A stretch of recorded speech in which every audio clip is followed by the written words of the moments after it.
You mentioned, talking about how, they were living in a waste-free society. And Mm, modern societies, kind of we tend to consume so much that we like there's debris all around, right? As a result of our own consumption.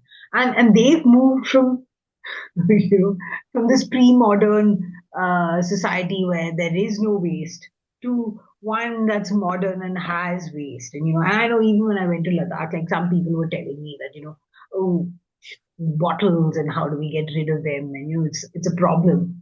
So, plastic pollution, which all of us are dealing with. So, can you tell me what you learned from people about how they were thinking about dealing with all these things, which are modern contemporary problems, which I don't know the whole world is trying to tackle, right? And we're not succeeding. So, mm.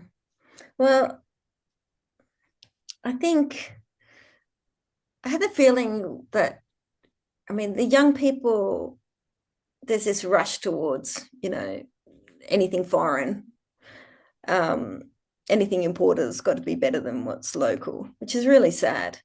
hmm, And in a strange way, I think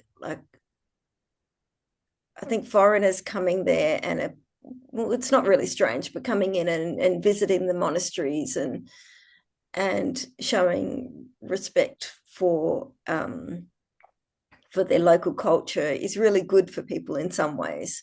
But of course, hmm, there's a lot of pressure on the environment.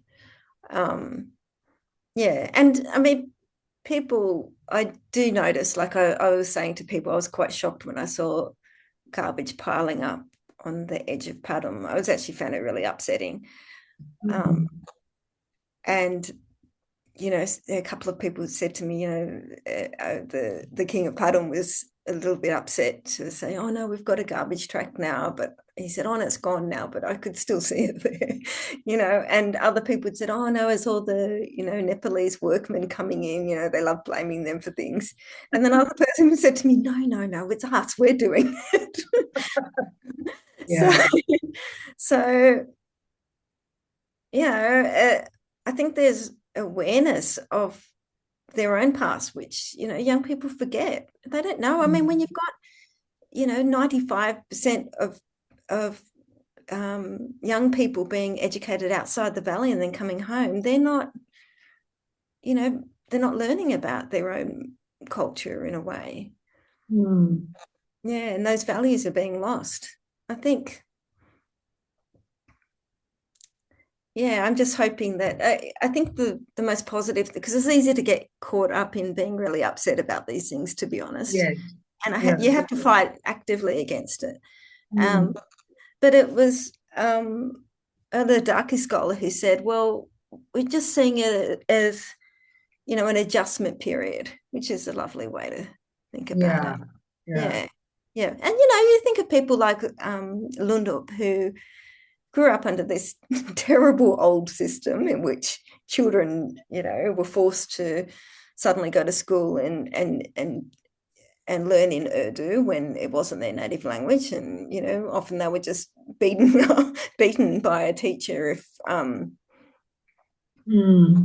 if they would try to use their own language.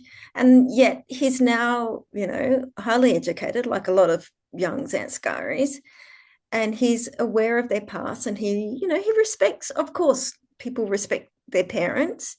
Hmm. There is a divide between old and young, but there is an awareness that, okay, we need to do better. And I think you there's a lot of grassroots initiatives which just need more support, really. I mean, it's Yeah. happening. Yeah. Yeah. Yeah. And his school as well, right? You said that he set up a school and which is modern. So Yeah, that's it's doing very well.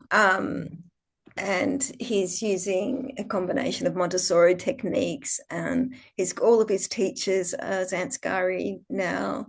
okay. And of And course, we're also seeing the emergence of like personalities from Ladakh, like Sonam Wangchuk, who's famous across yeah, across the country for what he's doing. yeah, yeah, Though unfortunately, he got into trouble. Mm. But Yeah, you I was know, hesitant to mention him, but yeah, yeah. But yeah, yeah. so, well, I guess things will change, and it has to get better. I mean, one has to believe that it will at least. Well, when So you've got smart people who can come back home and find a job in their home region, things can only get better. That's the way I see it. yeah, When you've got the brain drain that you used to have, now that there's a road to lay, there's yeah, better internet access and communication. Before somebody will go off and get a master's degree, and they're not somebody like that's not going to go back and sit in Zanskar with no running water for most of the year yeah, and no internet and no road to go anywhere. It's just, yeah. it's a special sort of person who can. Yeah, but those the kind of innovations that they've created, like the water thing, the what Mm. was it called? You mentioned it in the book as well. Ice Like stupor. those, Yeah, yeah, the water, so that water can be, used for the fields, and then they freeze it during the winter. And what yeah. was it? There's a specific word for it. A water stupa. What is it? Ice stupor. Ice So stupa. Yeah, yeah, I think yeah. it's just symbolic, the word stupor, to show that Yes, it's of course. yeah, yeah, Yeah, the harvest glacial melt, so it's closer to the village. So when it melts over summer, yeah, they're making better use of the water that they do have because, of course, climate changes. yeah. And you've touched on climate change also a great deal, right? And these people are, I mean, Ladakh is right, and Zanskar is right at the frontier of what's happening, right? I mean, Yeah. the glaciers are melting and they're there.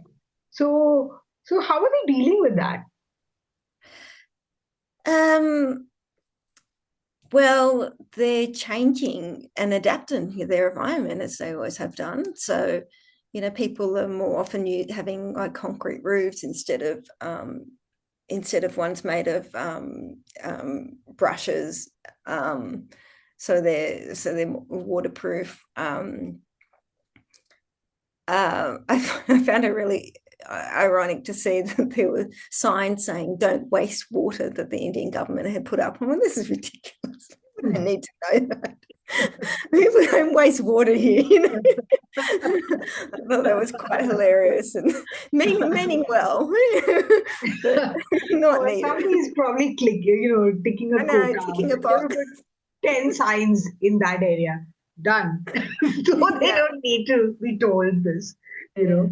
It's probably like that. Like you've mentioned the bureaucracy, the bureaucracy kind of is very Kafkaesque.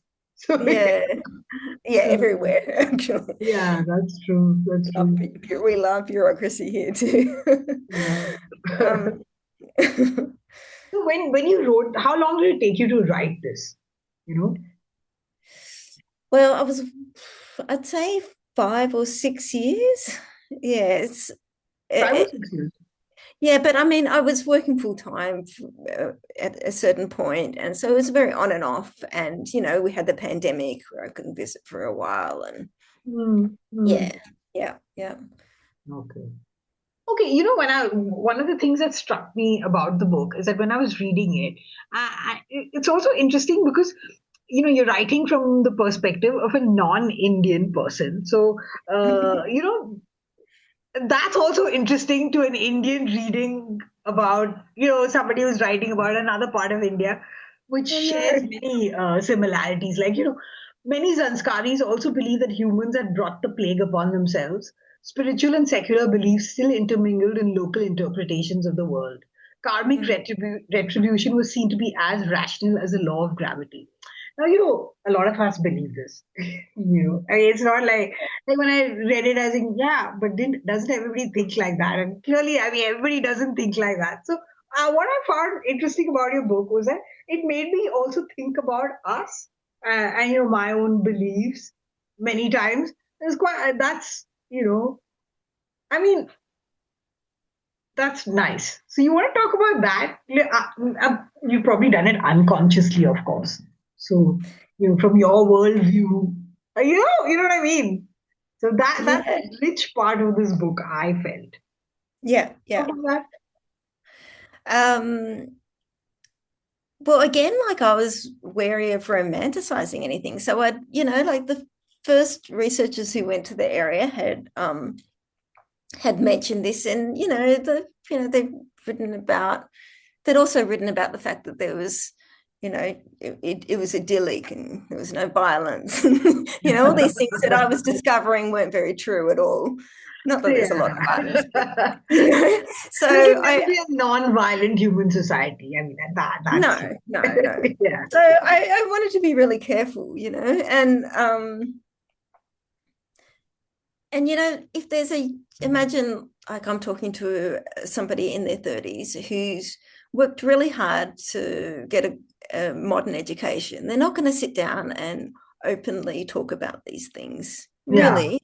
Yeah. So, you know, you might sit around drinking local beer, and after, over the course of a 3-hour conversation, they may mention, oh, I think I saw, this magical thing, but they're not going to straight out say it. So I had to catch those little bits and then get hints, and then I'd back it up in research, and when I say research, I mean, say, an anthropologist sat down and did 20 interviews, and she's got quotes from what people have said, older people have said about their relationship with the glaciers. And then, Hmm. yeah. And like, even in terms of translating, I could see that, there might be an older person, and I could tell he was saying, saying something interesting, like along the lines of something about their spiritual relationship with nature. And the Hmm. person interviewed says, oh, he's very uneducated. I'm like, he spoke for 5 minutes. I know there was more, please. So, which is really sad, and this may be the same elder that the previous year they'd spoken of with great respect.